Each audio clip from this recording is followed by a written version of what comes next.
Salut, Cédric, Chino, je dois t'appeler comment? Chino, Cédric, comme tu veux. Cédric, Chino, ça marche très bien. La plupart des gens ils m'appellent Chino, c'est vrai, et la plupart ne savent pas que je m'appelle Cédric, donc du coup Cédric c'est bien de le dire, c'est cool. Bah, bienvenue, bienvenue Cédric, merci pour d'avoir accepté cette invitation d'ailleurs. Pour cette nouvelle émission qui s'appelle Gigs. Gigs pourquoi? Gigs pour voilà, parler un petit peu de tout ce qui se passe sur la vie du DJ en général, sur ce qui se passe derrière. DJ, mais pas que ça d'ailleurs, on va aussi inviter des programmateurs, des directeurs de lieux, enfin un petit peu de tout. Et l'idée vraiment c'est de passer voilà, 20 minutes ensemble, parler un peu de choses drôles, pas rester dans un truc très cliché. Et puis ensuite il y aura une demi-heure de set en B2 Banks, c'est ça? Parfait. On a déjà fait l'exercice plusieurs fois ensemble, du coup ça, j'ai hâte de le refaire une nouvelle fois avec toi, mon vieux. Bah juste pour commencer, est-ce que tu peux nous présenter un peu, ouais voilà, ton... Juste te présenter tout simplement. Et ensuite on va enchaîner sur pas mal de questions. Ok, bah alors du coup, salut à tous. Moi du coup, comme tu l'as dit, je m'appelle Cédric et mon nom d'artiste c'est Chino. J'ai eu d'autres blazes avant celui-ci, mais on va pas les citer parce que c'était en pleine recherche. Juste un, au moins un. Juste un. Bah, en fait, mon deuxième prénom, c'est Joyce. Et il y a eu une période où je m'appelais Joystick analogique, parce que j'aimais bien la PlayStation. Et voilà, et jouer un peu avec les joysticks et tout. Donc voilà, je me suis dit pourquoi pas. Ensuite, j'ai vite changé pour Chino, qui passe mieux, je trouve. Bon, petit taillage amical, mais Joy, ça c'est vraiment un truc de Congolais quand même. Ça on peut vraiment pas faire autrement, tu vois. Mais bon, c'est cool, ça marche.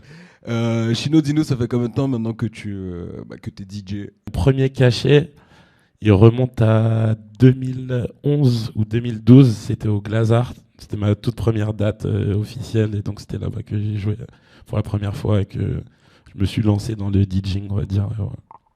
Ok, donc 2011, ça fait 12 ans quand même maintenant que t'es DJ, félicitations. T'es un vétéran maintenant sur, sur la scène. Mais ouais, c'est cool. Donc tu me disais Glazart. Quel est le club qui sur tes 12 ans de carrière maintenant, quel est le club qui t'a le plus marqué? Alors ça, c'est une question assez difficile parce qu'il y en a deux qui sont en duel.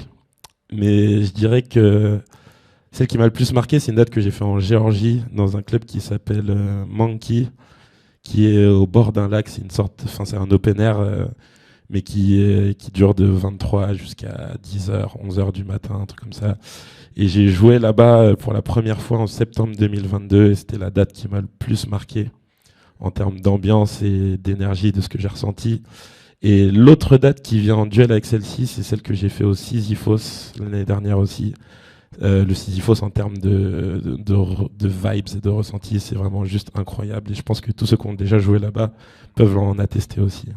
En parlant justement de date, tu parlais ouais, de donc, Géorgie et Sisyphos.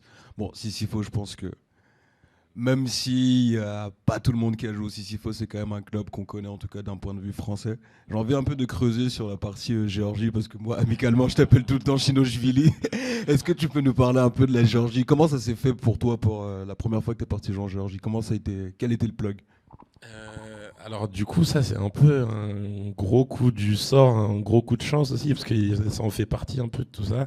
C'est que un jour, je me suis décidé de me faire une campagne de sponsorisation sur Instagram. Tu vois les pubs que tu vois. Et cette campagne, je l'ai concentrée dans les pays, justement, dans cette partie des pays de l'Est, où je sais qu'il y a une scène house qui est assez importante et assez, enfin, elle est plus trop naissante en ce moment maintenant, mais il y a quand même voilà, une sorte d'énergie là-bas autour de la musique électronique. Donc je me suis dit, pourquoi pas, je vais essayer de concentrer mes forces là-bas pour voir ce qui peut se passer. Donc je l'ai fait. Le truc, ça a un peu pris. Au bout de quelques jours, il y a des Géorgiens qui ont commencé à reposter mes stories, à reposter mes morceaux, à reposter mes mix en disant voilà, c'est super ce qu'il fait ce gars, suivez-le, allez lui donner de la force. Et de fil en aiguille, j'ai commencé à discuter avec plein de Géorgiens à travers Instagram, et jusqu'à ce qu'il y ait un mec qui s'appelle Nodar qui m'a proposé de venir mixer à une soirée là-bas. Donc je partais vraiment à l'aventure, je savais pas du tout où je mettais les pieds, j'avais jamais été en Géorgie de ma vie et c'était le meilleur move de toute ma vie quoi. Franchement, c'est une rencontre incroyable avec ce pays.